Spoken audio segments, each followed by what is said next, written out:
پاشا صاحب، اب آپ کو الیکشنز نظر آتے ہیں، اور کیا یہ بات درست ہے کہ خان صاحب کے آنے کا انتظار تھا؟ اور اگر یہ کیس لگتا ہے، خان صاحب کہہ رہی ہوں میاں صاحب کے، اگر لگتا ہے یہاں پہ سپریم کورٹ میں، تو کیا ہو سکتا ہے؟ دیکھیں، ایک جو مین ہرڈل آ رہی ہے میری سمجھ کے مطابق، وہ ہے جو ان کی لائف ٹائم نائلی والی بات ہے۔ آل دو کہ الیکشن ایکٹ 2017 میں امینڈمنٹ آ گئی کہ میکسیمم جو نائلی کا پیریڈ ہے وہ 5 ایئرس ہے، اور اس انالوجی پہ وہ پٹیشن فائل کر سکتے ہیں کہ میرے 5 سال چونکہ مکمل ہو گئے ہیں، لیکن اماؤنٹس ٹو بی ایڈمیشن کہ ٹھیک ہے جی، مجھے انہوں نے خدا نخواستہ صادق اور امین نہیں کہا اور میں ایڈمٹ کرتا ہوں یہ بات، لیکن چونکہ سپریم کورٹ آف پاکستان کے اس وقت کے بینچ نے اس وقت کے نیب کے کورٹ کے فیصلے کے بعد ان حالات میں ان کو 62(1)(f) میں جہاں پہ یہ مینشن نہیں تھا کہ لائف ٹائم ہوگی، وہاں پہ ان کو لائف ٹائم دے دی تشریح کرتے ہوئے۔ اب بار بار لوگ یہ کہہ رہے ہیں کہ ان کو آئین میں امینڈمنٹ کرنی پڑے گی۔ آئین میں امینڈمنٹ تب ہوتی ہے اگر لائف ٹائم وہاں لکھا ہوتا۔ ٹھیک ہے، آپ کہ کہہ جی رہے ہیں لائف کہ ٹائم ختم کر کے ہم 5 ایئرس کر رہے ہیں، یہ کوئی مسئلہ میاں صاحب کے لیے نہیں ہے، لیکن ہے کہ سپریم کورٹ سے ان کو ضرور وہ ججمنٹ انڈو کرنے کے لیے جانا پڑے گا، چاہے وہ پٹیشن فائل کریں الیکشن ایکٹ 2017 میں امینڈمنٹ کے حوالے سے، یا پھر نامینیشن پیپرز جب فائل کریں گے کوئی آبجیکشن آئے گا تو پھر اس کے بعد وہ پھر جب یہ ہو اوپر جائے آئے گا گا سپریم کورٹ۔ یہ ہو جائے گا آپ کے خیال میں جو پاشا صاحب کہہ رہے ہیں کہ جائیں گے اور ہو جائے گا، اور پھر میاں صاحب اہل بھی ہو سکتے ہیں؟ بالکل ایسے ہی ہے جی، پاشا صاحب ٹھیک کہہ رہے ہیں، یہ تو ایکسپرٹ ہیں، ہم تو ایکسپرٹ نہیں ہیں، لیکن ان کے پیپر جو ہیں وہ ایکسیپٹ ہو جائیں گے، اور جو الیکشن ایکٹ ہے وہ آئین ہے،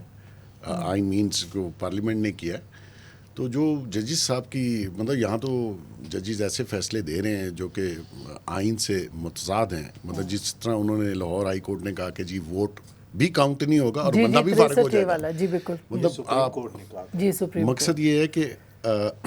ووٹ آف نو کانفیڈنس ہماری جو پارلیمانی سسٹم ہے اس کا ایک حصہ ہے۔ لنڈن میں، انگلینڈ میں 12 بار ووٹ آف نو کانفیڈنس آپ کی پارٹی آپ پہ کرتی ہے، بالکل، اگر آپ ان کو فارغ ہی کر دیں تو پھر یہ نظام چلے گا کیسے؟ پھر تو جمہوری نظام ہی تقریباً اس کو کر دیا نا، پھر تو رستہ کھلے گا ڈکٹیٹرشپ کا ہی۔ مصطفیٰ، آپ کو کیا لگ رہا ہے پیش منظر کیا ہے، کیا ہوگا؟ الیکشنز ہو جائیں گے جنوری میں؟ اسما بہن، ایک تو الیکشنز ہونے چاہیے، جتنی جلدی ہوں بہتر ہے، سیاسی عدم استحکام ختم ہو۔ پنجاب میں، خیبر پختونخوا میں حکومتیں 8-8 9-9 مہینے ہو گئے بیٹھی ہوئی ہیں، 90 روز کی ایک آئین کی کیٹیگوریکل ایک بڑی کلیئر شک موجود ہے، کوئی ابہام نہیں ہے۔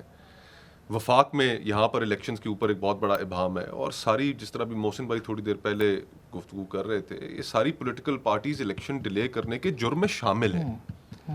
انہوں نے جان بوجھ کر اس الیکشن کو ڈیلے کیا، اور میں تو یہ سمجھتا ہوں کہ اس لیے ڈیلے کیا کیونکہ یہ عوام کو فیس کرنے کا حوصلہ نہیں رکھتے، اس وجہ سے کہ تھوڑا ٹائم گزر جائے اور ہمیں اسپیس مل جائے، ہم کوئی ریکور کر لیں۔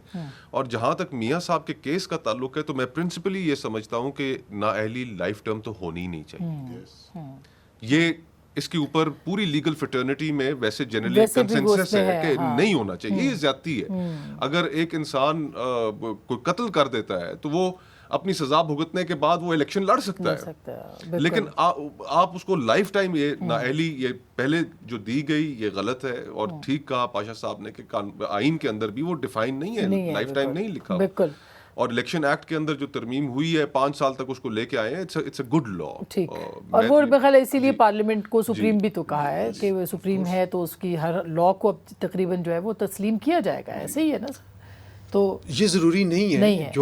جو کانسٹیٹیوشن کے بیسک سٹرکچر کے خلاف ہوگا اس کو پھر بھی چیلنج کیا جا سکتا ہے، اور سپریم کورٹ انڈو کر سکتی ہے، اس کو اسٹرائک ڈاؤن کر سکتی ہے۔ بہت شکریہ سر۔